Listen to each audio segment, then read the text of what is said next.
नाज़रीन कराम अस्सलाम वालेकुम और आप देख रहे हैं कायनात HD चैनल। बढ़ते हैं खबरों की जानिब। ओकाड़ा से हमारे नुमाइंदे राव हारिस अली की रिपोर्ट के मुताबिक ये है वज़ीर आला पंजाब मरियम नवाज शरीफ के साफ सुथरा पंजाब की जीती जागती तस्वीर, जो किसी देहात की नहीं बल्कि तलहा ब्लॉक अयूब पार्क ओकाड़ा शहर की है, जहां पर जगह जगह गंदगी के ढेर, गटरों और गंदे नाले से उभरता हुआ पानी इलाका मकीनों के लिए वबाले जान बन चुका है।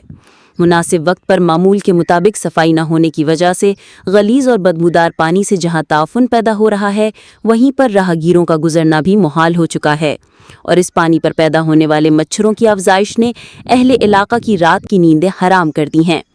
दूसरी तरफ गलाजत के अंबार और उबलते गटरों की वजह उठने वाले ताफुन ने रहना दुश्वार कर दिया है।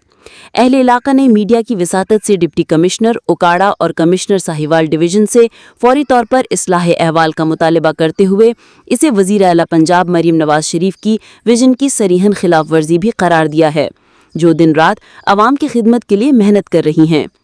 अब तक के लिए इतना ही। मज़ीद खबरों के लिए हमारे चैनल को सब्सक्राइब और शेयर करना ना भूलें। शुक्रिया।